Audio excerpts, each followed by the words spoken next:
yaitu viral remaja 18 tahun di Sumedang kebangun kaki kram tiap malam, ternyata gagal ginjal.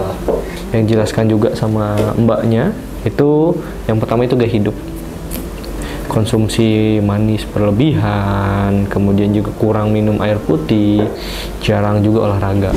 Rajin-rajinlah bawa tumbler ya, rajin-rajinlah minum ya, minum air putih ya terutama, jangan minum air perasa dan lain sebagainya.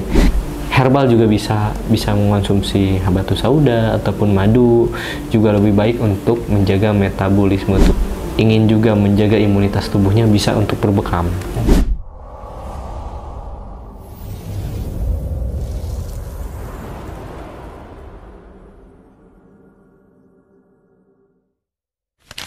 Assalamualaikum warahmatullahi wabarakatuh. Kembali lagi bersama kita di podcast Bincang Sehat bersama Pusat Bekam.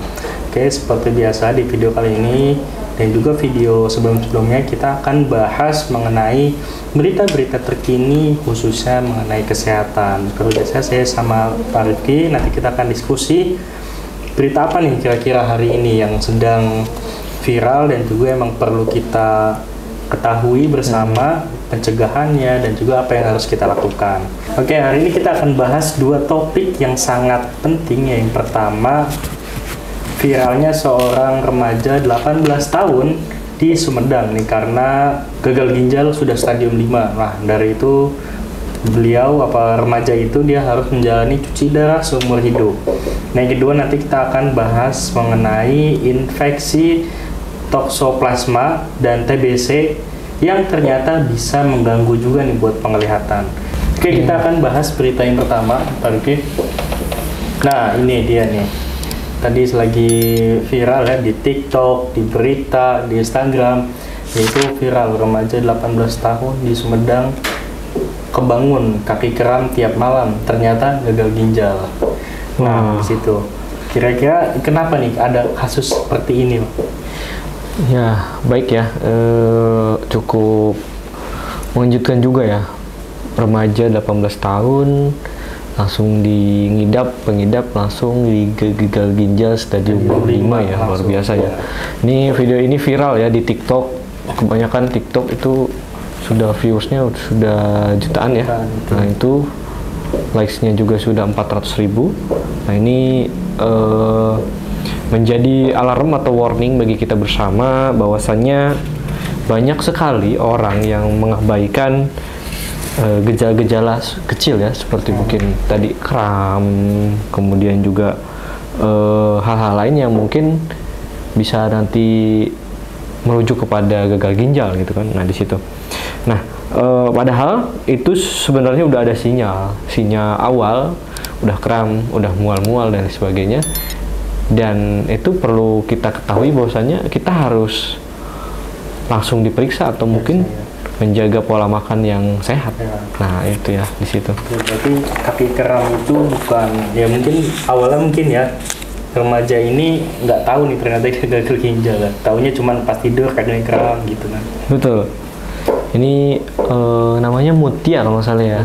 Mutia ini akhirnya didiagnosa gagal ginjal stadium 5. Itu artinya sudah tidak berfungsi optimal sehingga harus cuci darah rutin. Usianya masih sangat muda, 18 tahun.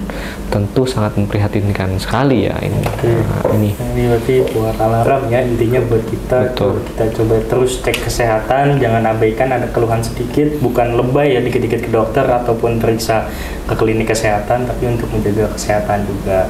Betul sekali. Kalau kita bicara nih Pak, penyebabnya nih, mungkin ini masih 18 tahun ya. Betul. Masih mungkin ya hidupnya masih sebentar lah. Kenapa bisa terjadi nih anak muda karena gagal ginjal? Ya, ada beberapa faktor yang mungkin bisa menyebabkan gagal ginjal di sini. Yang dijelaskan juga sama mbaknya, itu yang pertama itu gaya hidup. Konsumsi manis berlebihan, kemudian juga kurang minum air putih, jarang juga olahraga. Itu salah satu tuh udah mau merujuk ginjal ya.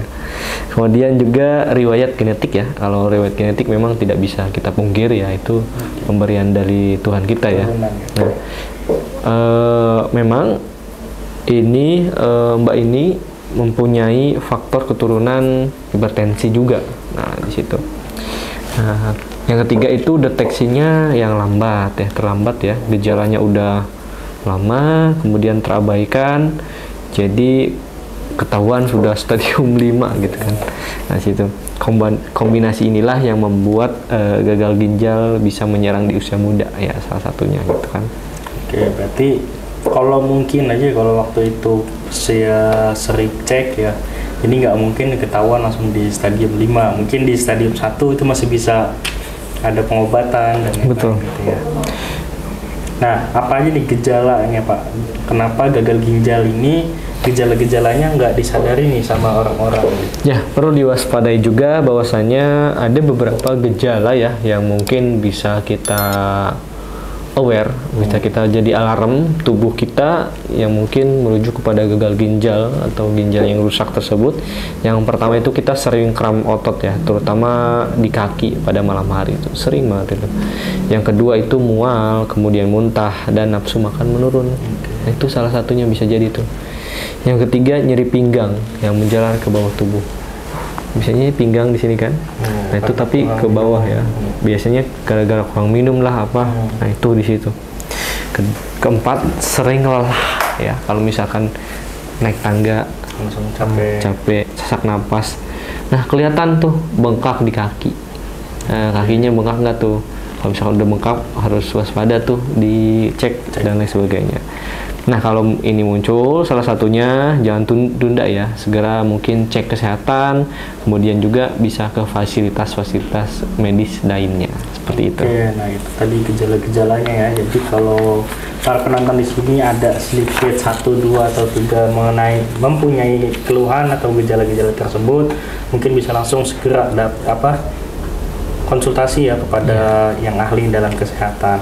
Nah itu tadi gejalanya. Nah kalau kita lihat dari sisi pencegahannya nih, apa nih yang bisa kita lakukan nih sebagai para remaja supaya nggak terkena nih sakit gagal ginjal ini? Oke, yang pertama mungkin pencegahannya yang paling gampang ya untuk gagal ginjal ini yaitu cukup air putih ya. Nanti Bapak Ibu sekalian atau teman-teman sekalian rajin-rajinlah bawa tumbler ya, rajin-rajinlah minum ya. Minum air putih ya, terutama jangan minum air perasa dan lain sebagainya. Hindari juga minuman-minuman yang mungkin mengandung banyak gula. Kemudian juga kendalikan tekanan darah. Kemudian lakukan pemeriksaan rutin ya. Nah itu dari sisi Tibbun Nabawi ini untuk pencegahannya sendiri bisa dibekam. Nah bekam itu membantu memperlancar peredaran darah dan membuang zat yang berlebih yang bisa membebani ginjal. Nah itu herbal juga bisa mengonsumsi habatus sauda ataupun madu, juga lebih baik untuk menjaga metabolisme tubuh. Nah itu kalau misalkan Bapak Ibu sekalian mempunyai gejala awal-awal dan mungkin ingin juga menjaga imunitas tubuhnya, bisa untuk berbekam. Oke, ataupun nggak punya gejala pun bisa ya untuk kita tetap sehat dengan rutin. Betul sekali, minimal mungkin 1 bulan sekali ya. Kalau untuk pengobatan sendiri memang tergantung nanti dikonsultasikan dengan konselornya. Kalau di pusat bekam sendiri ya, itu kalau biasanya kalau penyembuhan itu kurang lebih 2 minggu atau mungkin 1 minggu sekali. Itu.